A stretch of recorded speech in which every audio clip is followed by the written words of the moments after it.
Merci. Merci à vous toutes et à vous tous. Je demande à celle qui est la présidente des jeunes socialistes et qui depuis peu a fait son entrée aux côtés de notre chef de file Nora Mebarek au Parlement européen. Et nous avons doublé notre nombre de députés, mesdames et messieurs. Chers camarades, on accueille ici Emma Rafovic.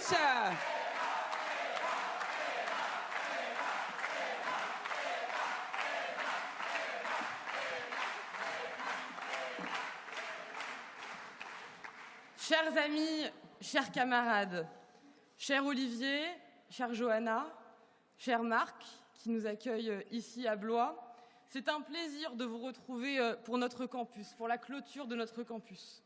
Les jeunes socialistes se sont mobilisés, plus encore que l'année dernière, et aujourd'hui, j'ai le plaisir de vous dire que nous sommes plus de 800 jeunes socialistes réunis à Blois. Je veux les remercier. Je veux les remercier pour leur mobilisation, leur enthousiasme, leurs idées.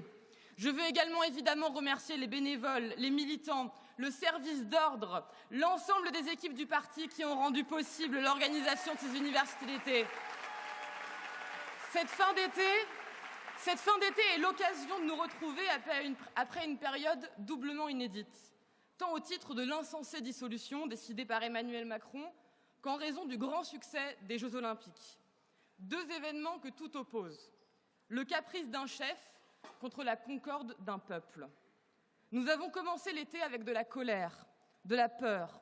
J'ai vu, comme vous tous, l'inquiétude, l'effroi dans les yeux de tant de proches, d'amis, de camarades. L'extrême droite avait un pied dans la porte. Elle s'apprêtait à la pousser de toutes ses forces. D'après tous les commentateurs, elle allait acquérir la légitimité du fait social, la souveraineté qu'amène le pouvoir institutionnalisé dans les moindres recoins de la fabrique de la loi, dans chacune des coursives où devait se décider l'avenir du pays. Partout, elle devait planter son drapeau. Mais c'était sans compter sur notre esprit de résistance, sans compter sur le culte que nous vouons à la démocratie et les efforts que nous sommes prêts à consentir pour la protéger. Nous avons donc fait notre devoir et nous avons résisté. Nous avons démontré que notre République était encore bien debout, solide et qu'elle ne céderait pas. Mieux encore, la France entière a montré au monde qu'elle avait toujours le visage des Lumières. Dès le début des Jeux Olympiques, avec la cérémonie d'ouverture, nous avons montré au monde que nous parlions le langage de la fraternité entre les peuples, que nous étions une nation d'art, de sport, de culture. Là où notre débat national semblait englué dans un passé qui sent le rance et la naphtaline, nous avons montré où veut être la France dans le XXIe siècle. Un pays fier de son histoire, de ses luttes, de sa culture. Rendons-nous compte. Une cérémonie inédite dans l'histoire des Jeux. Aya Nakamura et la garde républicaine. Louise Michel et Gisèle Halimi qui sortent des eaux. Paris et ses sportifs. Les drag queens sur la scène, Philippe Catherine tout en bleu, la flamme dans le ciel français et surtout Céline Dion devant la Tour Eiffel. Chers camarades, chers amis, souvenons-nous de ce qu'il s'est passé avant cet été. Nous aurions pu nous retrouver à Blois dans une France avec un tout autre visage. Mais il n'en a rien été. Dans cette résistance républicaine, le peuple de gauche a été décisif. Les jeunesses, notre mobilisation a été décisive. Un élan populaire s'est levé, encore plus important qu'en 2022. Des dizaines de milliers de Françaises et de Français ont soutenu sur le terrain les candidates et les candidats du nouveau Front populaire. Parfois, pour la première fois, ils ont tracté, ils ont fait du porte-à-porte. Ils sont venus en nombre dans nos réunions publiques, pourtant organisées en si peu de temps. Mus par l'enjeu et par un nouvel espoir, désireux de mettre en échec la victoire annoncée des héritiers de la collaboration. Et nous leur devons plus que jamais une fidélité à l'esprit d'unité qu'incarne cette alliance, pour qu'elle ne subisse pas le même sort, le même destin que la défunte NUPES. Le combat a été rude, mais non sans résultat. Nous avons, grâce à l'audace et la ténacité de notre premier secrétaire Olivier Faure, doublé notre groupe à l'Assemblée, à nouveau présidé par Boris Vallaud, que je souhaite saluer. Nous avons des députés au travail. Nous avons des députés au travail et je les salue. Je dis à tous ceux qui, pour la première fois, entrent à l'Assemblée nationale, les jeunes socialistes sont à vos côtés, prêts à vous aider, prêts aussi peut-être à vous chatouiller un peu, mais ils sont là. Quelques semaines plus tôt, c'est aussi le double de députés européens, socialistes, qui ont franchi les portes du Parlement européen. Je sais que la séquence fut étrange et qu'une actualité en a chassé une autre. Mais je veux profiter de cette tribune pour vous remercier toutes et tous pour la magnifique campagne que nous avons faite ensemble. Malgré la violence permanente de cette campagne venant de partout, nous sommes restés debout et fiers.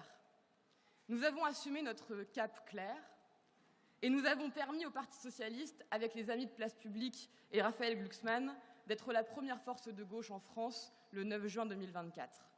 J'embrasse d'ici mes collègues, mes nouveaux collègues du Parlement européen et évidemment notre superbe coprésidente de délégation, Nora Mebarek.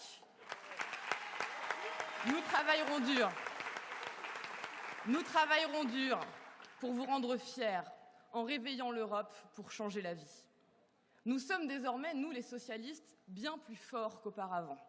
C'est désormais en force politique centrale de la gauche et du pays que nous pensons l'avenir de toutes les Françaises et de tous les Français.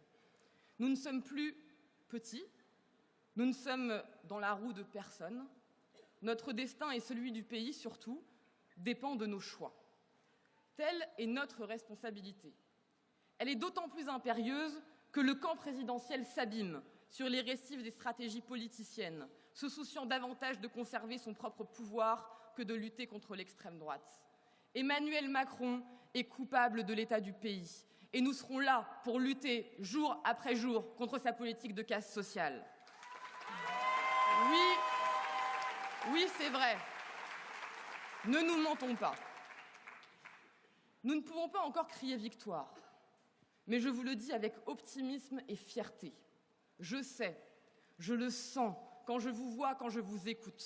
Nous pouvons gagner. Et nous allons gagner. Oui, c'est vrai, ne nous mentons pas non plus. La marée continue de monter, lentement mais sûrement. Jamais le Rassemblement national n'a obtenu autant de sièges, 140.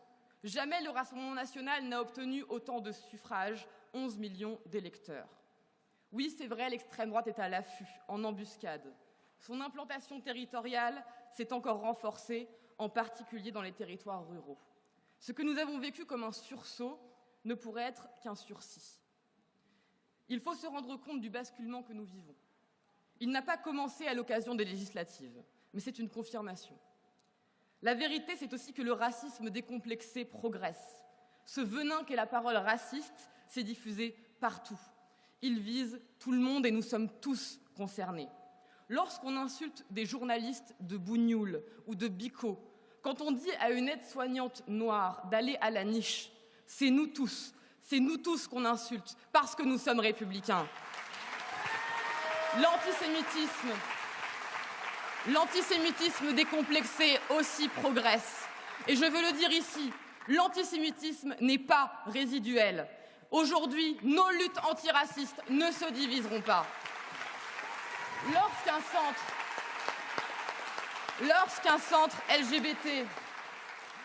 centre LGBT à Avignon est vandalisé par l'extrême droite dans la nuit du premier tour, c'est nous tous qu'on attaque. Lorsque certains, y compris à gauche, attaquent des artistes queer parce qu'ils heurteraient la sensibilité de quelques bigots, c'est nous tous qu'on attaque. Parce que lorsqu'on attaque un citoyen ou une citoyenne en raison de sa religion réelle ou supposée, en raison de sa couleur de peau, de son genre, de son orientation sexuelle, c'est tous les citoyens français qu'on insulte. L'unité de la gauche. Vous savez, j'en ai déjà parlé, et aussi à cette tribune. L'unité de la gauche, elle est indispensable pour faire face et gagner demain face à l'extrême droite. Mais l'unité, pour gagner, elle doit être exemplaire. Avec les jeunes socialistes, nous sommes fatigués de voir certains salir l'union de la gauche et nous avec leurs outrances, leurs bigoteries et parfois même leur antisémitisme. Nous voulons l'union, mais nous ne voulons plus voir figurer dans nos rangs ni des hommes violents envers les femmes, ni des individus qui, même s'ils se réclament de la gauche, s'en excluent eux-mêmes, en faisant ici liste de juifs. Là, appel à la haine ou à la violence. Nous voulons que notre union incarne un universalisme de combat. Un universalisme qui proclame la sacralité de la dignité humaine, qui reconnaît l'individu dans tous ses droits, dans toutes ses libertés, qui se bat pour la réalisation de la promesse républicaine. Et quand certains dressent des catégories, sans poursuivre d'autres buts que de fracturer et diviser, la victoire de l'extrême droite devient un peu plus inéluctable. La détresse, l'état du pays, du monde, le climat, les inégalités qui n'en finissent pas d'augmenter, tout cela impose l'union. Mais cela surtout impose la victoire de l'union de la gauche. Nous n'avons pas le temps de voir une autre union de la gauche perdre. Il nous faut gagner. Alors soyons exemplaires. Chers camarades, amis et membres des jeunes socialistes, jeunesse de France, nous connaissons tout de la détresse. Combien d'entre nous ne mangent pas à leur faim? Combien d'entre nous ne sont pas logés dignement? Combien d'entre nous croisent le regard de nos parents ou de nos grands-parents avec gêne parce qu'il nous semble impossible de réaliser les rêves qu'ils avaient pour nous? Nous sommes d'une génération qui connaît la violence d'institutions qui ont failli dans leurs promesses d'égalité. Mais parce que nous croyons profondément en l'école, en la justice, en la sécurité pour toutes et tous, en l'émancipation réelle pour chacune et chacun, nous sommes surtout d'une génération qui ne se résignera pas. Je le sais, beaucoup ici ou ailleurs sont allés voter pour la première fois en juin ou en juillet, aux élections européennes et aux législatives, en ressentant un espoir immense, en faisant confiance en notre démocratie.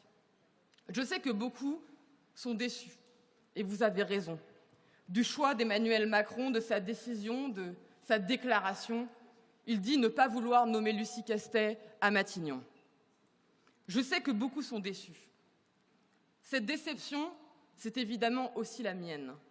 Cette décision est pour nous un énième désenchantement. Mais je veux vous dire que la force de notre histoire à nous, la force de nos victoires futures, réside dans ce que nous ferons de ce sentiment de trahison, de cette douleur fulgurante. Vous n'êtes pas ici par hasard. Ces déceptions, elles nous nourrissent. Elles renforcent notre engagement. Paradoxalement même, elles justifient notre enthousiasme.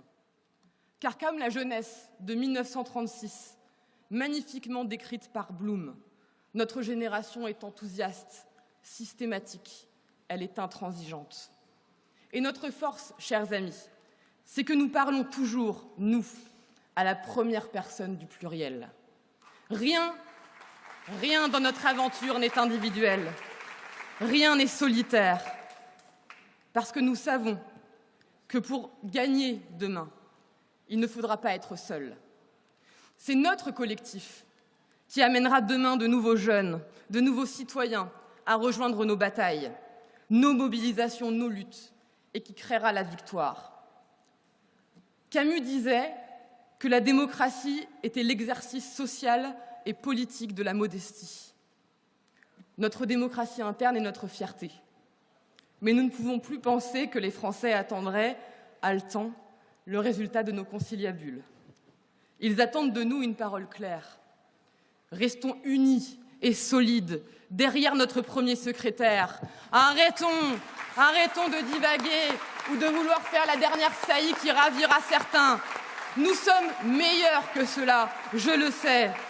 Ne cédons pas au nombrilisme et adressons-nous directement au pays. Il nous faut penser la 6e République, enfin parlementaire. Non pas comme un nouveau mode de scrutin ou un gadget supplétif à celui que certains auront cassé, mais comme une méthode nouvelle pour réenchanter notre projet républicain. Pensons à notre manière de parler.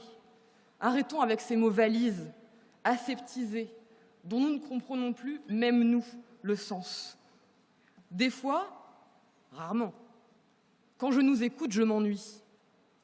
Je m'ennuie parce que j'ai déjà entendu la même chose avant. Je m'ennuie alors que nous avons le devoir de réveiller la République. La première étape, camarades, est sans doute de nous réveiller nous-mêmes. Regardez pourtant ailleurs. Regardez la jeunesse américaine se soulever alors qu'on nous disait impossible de battre à nouveau Donald Trump en novembre prochain. Regardez la jeunesse iranienne qui continue de lutter face aux islamistes. Regardez la jeunesse ukrainienne qui résiste face à l'impérialisme de Poutine. Regardez ces jeunesses israéliennes, palestiniennes qui manifestent pour la paix, loin de l'extrême droite de Netanyahou, loin des terroristes du Hamas. Et puis surtout, camarades, regardez-vous, regardez-vous, vous êtes beaux. Vous êtes beaux et vous êtes belles. Vous avez la flamme de la passion et de l'engagement qui brûle en vous. Et elle est là, elle est ici, la clé de notre victoire demain, pour la République, pour nos territoires, pour la justice sociale, pour l'écologie, pour l'égalité entre les femmes et les hommes, pour la fin de toutes les discriminations. Alors, camarades, pour conclure, si nous osons tout cela, si nous osons sortir du simple commentaire pour porter nos grands et nos beaux combats socialistes, pour enfin regarder notre pays et son destin en face, si nous osons devenir des acteurs pour créer véritablement l'alternative et incarner l'alternance, alors nous gagnerons et nous changerons la vie. Vive les jeunes socialistes, vive le Parti socialiste, vive la République et vive la France. Je vous remercie.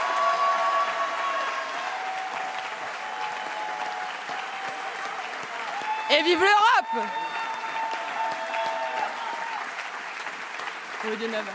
Merci. Merci, chère.